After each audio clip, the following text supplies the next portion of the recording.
¿Qué tal? ¿Cómo están? Bueno, hoy ya sábado aquí en Enganchados, tu programa. Bienvenidos a todos ustedes, a cada uno de nuestros amigos y nuestras amigas que están ahí en pantalla siguiéndonos a través de esta plataforma. Mi nombre es Rocío Jaramillo y estaré gustosa hoy sábado de estar en este maravilloso programa. Pues fíjense, chicos, chicas, amigos, amigas, durante esta semana que acaba de pasar hemos escuchado mucho hablar sobre la marihuana. Y definitivamente es una droga socialmente aceptada en algunos grupos sociales y en lo que nosotros obviamente estamos de acuerdo y concordamos en la mayoría es que pertenece a un cierto grupo de drogas. Nuestro interés como programa básicamente es brindar todo tipo de información y sobre todo tenerlo de fuentes autorizadas para hablar sobre temas eh, tan difíciles como en este caso, y sobre todo para tenerlos a través y conocerlos a través de lo que podríamos entender. ¿Qué significa esto sobre el trasfondo social? ¿Cómo podemos aclarar ciertas cosas? Etcétera. Además, como siempre, vamos a hablar de este tema con dos personas maravillosas. Quiero hacer la bienvenida ya a dos amigos de este programa. Es el doctor Hugo Lozada, él es médico, psiquiatra, él ya estuvo con nosotros en una oportunidad. Además, también les quiero contar que el doctor Hugo es jefe de la unidad de salud mental del INEM y bueno, él ha sido exdirector de salud mental del Ministerio de Salud, nada más y nada menos. Así que bienvenido, doctor, ¿cómo está? Y también voy a presentar a Nadia Lozada Tello, ella es psicóloga. Bienvenida, Nadia. Ella es terapeuta también cognitiva conductual y obviamente también es un coach profesional y magíster en solución y resolución de conflictos. Así que para ambos, bienvenidos. Su saludo para nuestros amigos que nos acompañan en esta mañana. Doctor. Buen- Buenos días con todos ustedes y acá para poder conversar acerca de este tema tan importante y que merece dedicarle un tiempo para poder aclarar muchas cosas a nuestra población objetivo. Claro que sí. Nadia, ¿cómo estás? ¿Qué tal? Bienvenida. Bueno, buenos días, buenos días, buenos días. Un gusto poder participar con ustedes por primera vez. Claro que sí, muchísimas gracias a ambos por haber aceptado pues esta invitación. Sabemos que todos estamos con diferentes tareas de la casa o de repente del trabajo. Doctor Lozada, una pregunta así de cajón. Hay un componente que muchos conocemos que es la tetrahidrocannabinol y queremos saber cuáles son los efectos o qué es lo que produce directamente al organismo. Bueno, en realidad hay como más de 113 ya estudiados sustancias que son derivados de los fitocannabinoides. Uno de los dos son los más estudiados. Uno es el THC, que es el que estás comentando, el tetrahidrocannabinol, que este tiene relación con todos los efectos psicoactivos de las drogas. Entonces, ahí es donde nosotros es cuando vemos que las personas tienen dificultades en la concentración, la atención, la memoria, y hay que ser también claros con respecto al uso de la marihuana. La marihuana mata neuronas, o sea, quiere decir que mi inteligencia se ve reducida. Entonces, si bien por un lado se está hablando de efectos medicamentosos, también hay que darnos cuenta que existen lamentablemente efectos que son dañinos para el ser humano. Y el tetrahidrocannabinol, como estamos hablando, es la que tiene relación con los efectos psicoactivos de la droga. Ah, ok. Nadie, y en este caso, una persona puede ir a trabajar y hacerlo bien si ha fumado. Normalmente, muchas de las personas habitualmente lo hacen sabiendo que tenemos justamente esos efectos psicoactivos y es cierto que la marihuana genera algunos deterioros a nivel celular o del sistema nervioso en este caso. En efecto, el consumo de la marihuana efectivamente tiene ciertas consecuencias a nivel de nuestro sistema nervioso, ¿no? Y también a nivel cognitivo, por eso que hay el conocido deterioro, digamos, de la memoria, la concentración. Digamos, hay un cambio de la persona antes del consumo y post el consumo, definitivamente, ¿no? Por eso que uno ve las clásicas personas que han consumido pues marihuana están generalmente con déficit de atención, con problemas de memoria, incluso también más alterados que normalmente estarían. Ajá. Doctor Hugo, quiero hacerle una pregunta. ¿Cuál es, en el caso del el cannabis medicinal, que bueno, ya sabemos también que en para algunos tipos de patologías tenemos esta medicina, se podría decir, o sustancia básicamente? ¿cómo se usa? Me imagino que hay una posología, hay una dosificación, y ¿cuál es de la parte de todo el cannabis, qué es lo que se usa para el efecto de este tipo de dolores o de afecciones? Bueno, principalmente lo que está estudiado es el CBD, que es el cannabidiol, que es el que tiene que ver con los efectos medicamentosos. Pero los derivados no son medicamentos de cura, son paliativos. Solamente, básicamente, dos enfermedades o dos trastornos son los que están normalmente aceptados. El dolor oncológico y la epilepsia refractaria. Es ahí donde se está utilizando. Indudablemente, dentro de las formas que existen para dar ese uso medicinal, tenemos nosotros el uso sublingual, el aceite que se está utilizando actualmente y las cremas. Entonces, son básicamente las formas que se presentan, pero hay que recordar que básicamente son de efecto paliativo, o sea, no curan, y eso es lo que hay que tener bastante presente todos nosotros, ¿no? Ajá, o sea, entiendo que puede ser como un ayudante o coayudante de alguna terapia que ya se está llevando, y me imagino también, doctor, y en este caso Nadia, que tiene que ser siempre vigilado y obviamente dado por un personal, ¿no?, de salud.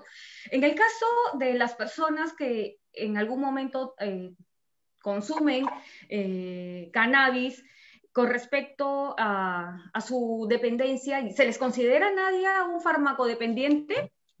En efecto, el hecho de consumir ya la marihuana, bueno, prácticamente te concibe como tal, ¿no? Porque ya hay una regularidad en su uso.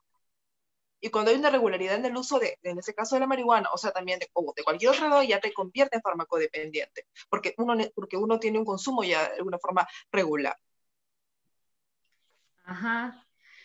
Nadia, y en este caso, por ejemplo, sabemos que hay una persona del ambiente político que había declarado, básicamente un congresista, había declarado que tenía, creo yo, 20 años consumiendo. ¿Se le puede considerar a esa persona como un dependiente, fármaco dependiente?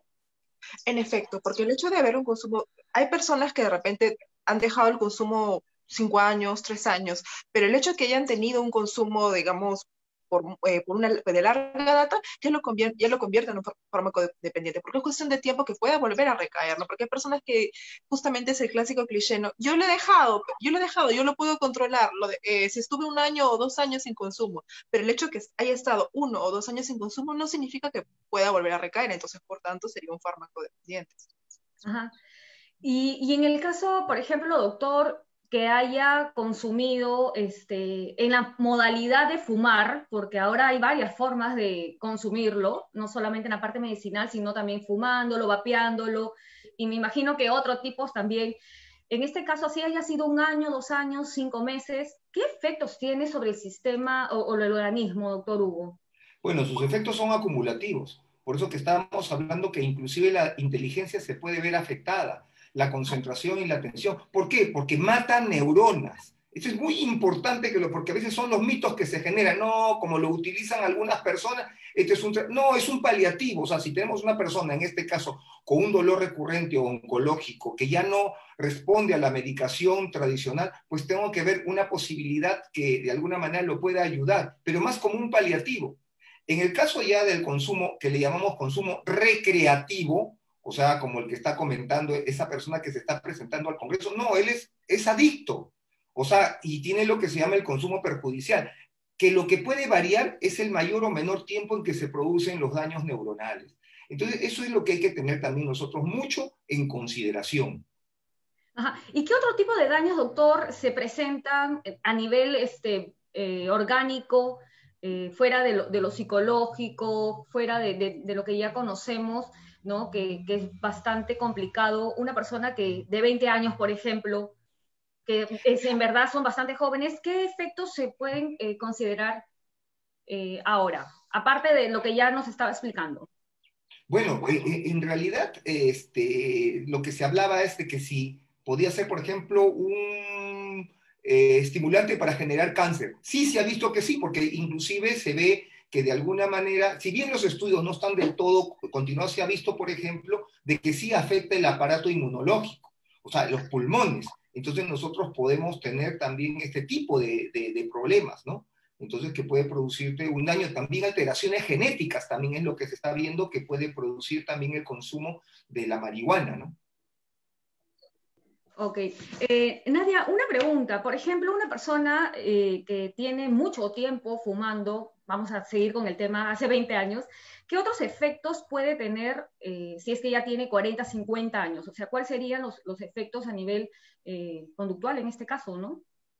Claro, en este caso generalmente, bueno, en este caso justamente como te estaba comentando en la pregunta anterior, la pregunta anterior que justamente me hiciste, como existen cambios en el, bueno, existen alteraciones en el sistema nervioso, ¿no? Y también en la parte cognitiva, efectivamente, pues ahí existe generalmente la conducta irresponsable, ¿no? A nivel conductual podemos ver cambios que una persona que solía ser de repente muy responsable se vuelve irresponsable o tiene cambios en su conducta e incluso también lo que sucede también es que el consumo de la marihuana también trae como cuando uno tiene la predisposición a desarrollar un trastorno mental, como es el caso de la esquizofrenia, ¿no? Entonces, a nivel conductual también puede ser que desarrolle ese cuadro.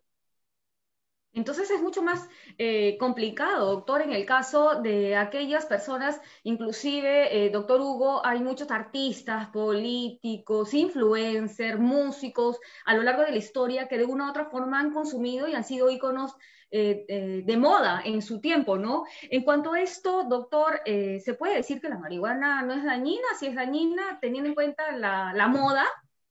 La marihuana sí es dañina y eso también hay que dejarlo muy en claro. Aparte de que otras alteraciones que son alteraciones en el estado del ánimo. Se ha visto que las personas que consumen marihuana, por ejemplo, tienen una mayor predisposición a desarrollar una depresión. O como comentó Nadia, también efectos porque producen cuadros psicóticos. Quiere decir que la persona sale fuera de la realidad y puede ser el inductor de una esquizofrenia. Entonces sí, o sea, sí es dañino, o sea, no tenemos que tomarlo tan a la ligera de alguna manera, porque lo que nosotros estamos viendo muchas veces es esa actitud propia del efecto psicoactivo de ese momento, que es tornarse, mejor dicho, aparentemente bastante anímico, pero después viene la caída anímica, solamente que es al comienzo que de alguna manera se tiene esa actitud de exaltación en el estado del ánimo, ¿no? Pero también a su vez también están irritables. En el caso, o sea, tenemos, Nadia, como dice el doctor, tenemos dos tipos, o sea, dos posibles conductas que se desarrollan a través de este consumo, ¿no? O te vas bien depresivo o súper exaltado, ¿no? Exactamente. Entonces, por ejemplo, ¿qué pasaría, ¿no? Que también hay muchos casos en las épocas de los 60, 70, muchas madres gestantes, ¿no? De la época hippie, también, pues, algunas de repente no fumaban, pero estaban en un ambiente donde había todo el grupo fumaba. ¿Qué efectos, pues, para recordar a algunos jóvenes que de repente en esta oportunidad nos están viendo y que no saben cuáles son los efectos irreversibles con respecto al consumo de este tipo de drogas? Parte de los efectos irreversibles es, como te comentaba, el tema de la pérdida de la concentración de la memoria. Por eso que muchos chicos a veces, bueno, generalmente eso se observa más cuando hay ya un periodo de por lo menos de 5 años de consumo, es ¿por qué no me puedo concentrar como antes? ¿Por qué paro siempre disperso, paro en otra, ¿no? Y eso a veces uno piensa que es porque ha habido un cambio en la personalidad, pero no, es porque ahí es donde está actuando la marihuana. Si bien en un momento uno está, pues, como se dice, súper concentrado, como decían pues los integrantes de los Beatles que lo consumían, yo me siento súper inspirado, súper creativo. En efecto, en el momento está súper inspirado, súper creativo, pero termina el efecto y ahí, como justamente mencionaba mi papá, el doctor Lozada, que viene la bajada, ¿no? Y que emocionalmente nos sentimos completamente inestables y, como te comentaba, pues con estas alteraciones a nivel de la concentración, de la memoria, y es complicado, ¿no? Poder lidiar con estos cambios. Ajá. Y en el caso, por ejemplo, doctor, regresando nuevamente al tema de las gestantes, ¿puede haber alguna malformación del feto si es que la mamá por ahí ha consumido esto? Claro, como lo había comentado anteriormente, puede producir alteraciones genéticas, que hay que tomarlas también en consideración. Eso es Claro, o sea, bastante peligroso, ¿no? exactamente, lo que pasa es de que nosotros le estamos dando solamente el matiz de ser una droga recreativa, pero en realidad detrás de eso esconden muchas alteraciones en las cuales nosotros realmente a veces nos cuesta trabajo tomar conciencia. Inclusive actualmente vemos generaciones de padres e hijos que consumen marihuana y siempre con la idea de que el hijo, si mi padre lo consume, ¿por qué yo voy a tener algún tipo de problema? Y es lamentablemente ese es el desconocimiento que se tiene generacional al respecto. Nadia, una consulta, ya que estamos, yo siempre aprovechando cuando tenemos especialistas y personas aquí en nuestro programa con gran trayectoria y sobre todo con mucho conocimiento. En el caso, por ejemplo, de personas muy mayores que han consumido durante años, no hay forma de retroceder todos estos desgastes, o sea, no hay forma de desintoxicarse, por así decirlo. Bueno, se puede desintoxicar, pero no se va a volver al estado anterior. Ese es O el sea, no hay detalle. forma, no regresas a tu estado anterior de Es ninguna imposible. manera. Es imposible. Y eso se puede contrastar con estudios, ¿no? Si uno le hacen una resonancia o algo, se va a ver que va a haber una pérdida de neuronas. Entonces, eso se puede comprobar, digamos, si uno se realiza unos exámenes, que no va a ser, digamos, al previo que solíamos ser. Ah, y en el caso de la parte conductual, se podría ir manejando de repente con algún tipo de terapia. En efecto, por eso que justamente eso es una pregunta muy interesante que estás haciendo. Bueno, el tema de la dependencia de la marihuana o en sí cualquier tipo de droga, ¿no? Básicamente va acompañado de psicoterapia, en este caso yo como psicólogo o cualquier psicólogo, a la mano de un psiquiatra. ¿Por qué? Porque es importante el tema de la medicación para el tema de la ansiedad, ¿no? Porque está el craving, lo que llamamos, bueno, craving en inglés, o también lo decimos en español, a ese deseo, esas súper ganas del consumo, y entonces ahí trabaja el psiquiatra en el tema de ver la ansiedad, ¿no? Que produce por no estar consumiéndolo, y cómo yo como psicólogo, como terapeuta, hacer que pueda controlar, ¿no? Yo veo el tema del control mental y el psiquiatra ve el tema digamos, de la ansiedad, cómo, digamos, a nivel de fármacos la pueda controlar. Por eso que existe esta sinergia, ¿no? Y parte justamente de mi labor como terapeuta es, bueno, para empezar, no tratarlo como adicto. Porque una persona lo que menos quiere que tiene ese tema de dependencia de la marihuana es ser visto como un adicto, ¿no? Como un drogodependiente. Entonces acá es escucharlo, entenderlo, porque la sociedad de por sí ya sabe, ya lo ha categorizado como tal. Entonces necesita un espacio abierto, no sentirse intimidado. ¿Por qué? Porque si la persona con el terapeuta no hay empatía entre ellos, no va a poder abrirse y por ende no va a poder mejorar.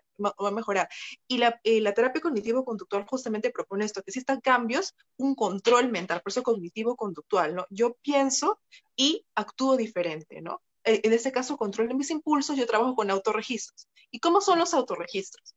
Básicamente, yo cómo me veo de aquí al futuro, ¿no? ¿Cómo me veo de acá a unos años si sigo con este consumo? Porque es muy diferente que una persona dice, no, pero yo puedo controlarlo. Yo consumo poco, eventualmente. ¿Pero qué es poco? ¿Qué es eventualmente? Porque eventualmente puede ser cada dos veces a la semana, una vez al mes, una vez en 15 años. Entonces hay que ver de qué se trata, ¿no? Entonces por eso hay que ver que la persona entienda si es mucho o poco realmente. Y informada con literatura. Y aparte que el trabajo no solamente es con el paciente, sino también es con su entorno, porque el paciente puede tener la voluntad, pero si está en un entorno, ejemplo, que le dan el permiso para que pueda estar saliendo constantemente, que va con dinero a la calle, que sigue juntándose por internet con las mismas personas, no sirve de nada, la verdad, la terapia. Entonces es importante también el trabajo familiar, ¿no? Por eso que la terapia es familiar también. Ajá, bastante interesante lo que dices, Nadia. Y en el caso, doctor Hugo, por ejemplo, para poder abordar esta problemática, el paciente tiene que estar consciente de que está enfrentando o que quiere salir de esto. ¿Cómo se hace para poder trabajar si el paciente tiene lo contrario, ¿no? Si la familia es la que lo lleva y él no está consciente de que tiene esta adicción y que es destructiva. ¿Cuál sería la recomendación en este caso? Como ya lo dijo Nadia, los trastornos adictivos son uno de los pocos trastornos donde la voluntad es fundamental. O sea, de nada sirve de que la familia lo lleve, la familia esté sensibilizada del problema, si la persona no quiere salir de ello. Y por eso existen estadiajes que trabajan los terapeutas, ¿no? Hay un primer estadiaje que es la etapa de precontemplación, donde la persona dice, sí, hay un problema por ahí, pero no tiene conciencia de ello. En etapa recién de contemplación ya él ve la posibilidad de que esté atravesando una situación adictiva, pero sin tener tampoco real conciencia. O sea, no tiene idea de ser tratado, solamente de que sí tiene algo. Y después él va entrando poco a poco, debería ir entrando a un estadiaje donde él, sí, yo quiero salir de esto, quiero cambiar. Entonces es el momento donde el psicólogo, el psiquiatra, pueden trabajar en conjunto para poder hacer el mejor tratamiento posible a la persona. Recordando siempre que no se cura la adicción se controla. Eso es muy importante tener en consideración. Entonces lo que hacemos nosotros es darle la tranquilidad a la persona, ayudarlo farmacológicamente y psicológicamente, que incorpore herramientas psicológicas de afronte para poder hacer frente a esta adicción.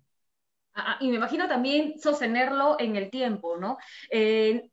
Nadia, quería pedirte que nos brindes algunas recomendaciones finales y ya estamos llegando a la parte para despedirnos de nuestros seguidores, así que me gustaría estas recomendaciones para poder anotar. En efecto, bueno, lo principal es importante que acá el trabajo sea también con la familia, o sea, que la familia esté involucrada, involúcrense, en este caso si tienen hijos, sea adultos, jóvenes o también ya adultos mayores, estén pendientes de ellos, saber realmente lo que está pasando, no lo juzguen, lo peor es juzgar lo que tú eres un adicto, que tú eres un dependiente, que no vas a salir adelante, que mírate cómo estás, porque eso en vez de hacerles un bien o querer mejorar o salir del problema, los va a traer más en el meollo. Segundo, no tener miedo a ir al psicólogo, a ir al psiquiatra, porque en este caso es por el bien de la persona. Y lo más importante es siempre la voluntad. Nada funciona si yo estoy impuesto, si me van a obligar, simplemente no se acuda a consulta. Eso es muy importante que también tengan en consideración las familias, ¿no? Es muy importante la voluntad. Claro, Informarse. Claro, a veces nosotros actuamos al revés, ¿no? Jalamos al contrario. Doctor Hugo, ¿cuáles serían los consejos finales para nuestros seguidores aquí en Enganchados? Desmitificar. Uno, la marihuana es una adicción, por lo tanto hay un síndrome de abstinencia, hay una dependencia física, hay una dependencia psicológica.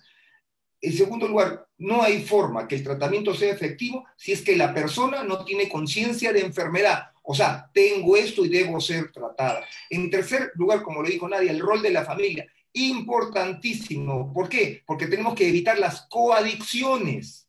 Coadicción significa, no es el que le dice no fume, no, sino que a través de las acciones que toma, como por ejemplo dice Nadia, soy permisivo en el uso del dinero, soy permisivo en el uso de las salidas, indudablemente estoy favoreciendo a que se generen circunstancias de consumo. Entonces, y lógicamente, trabajar ese tema desde que son niños. Hay que hablar el tema de las adicciones desde que son niños. No hay que quitar el tema de que la marihuana es un medicamento que cura. No es así, es un paliativo, no cura. Entonces son aspectos que tenemos que tomar en consideración. Me salta una pregunta, doctor.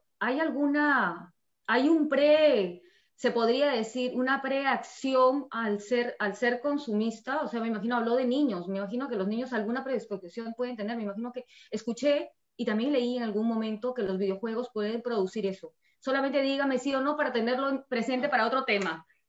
Sí, sí hay predisposición. Aún más, hasta hablando de manera genética. Tremendo. Eso lo vamos a tomar para otro tema, nos vamos a invitar. Qué lindo conversar con personas que tienen pues todas las cosas bastante claras y que tienen mucho tiempo y experiencia, sobre todo ayudando pues a la sociedad y a los pacientes. Muchísimas gracias, Nadia. Tu despedida, por favor. Bueno, un gusto poder haber hablado con ustedes. Cualquier cosa me pueden contactar en Facebook como psicóloga Nadia Lozada. Perfecto, me encantó. Ahí vamos a pedirle a todos nuestros seguidores, por favor, que cualquier consulta bueno, para conocer un poco más del tema, la pueden seguir a través de sus plataformas. Doctor Hugo. Bueno, sí, también ponerme a su disposición, psiquiatra Hugo Lozada. Entonces, cualquier cosa me pueden encontrar en las redes, en Facebook, en Instagram y también en la página web que es www.hlconsultores.com. Agradeciéndoles desde ya a ustedes la gentileza que han tenido en la entrevista.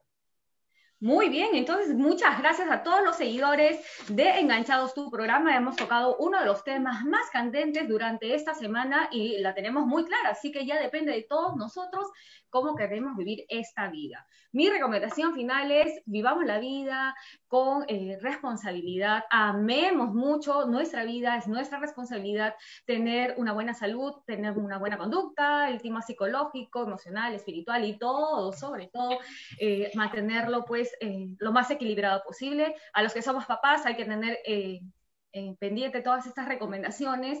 Nuestros hijos, de una u otra manera, son nuestra responsabilidad también y son, obviamente, el tesoro más grande que tenemos. Muchísimas gracias a cada uno de ustedes, doctor Hugo, Nadia, muchísimas gracias. Y ya me despido hasta una siguiente edición. Enganchados, tu programa se despide. Chao.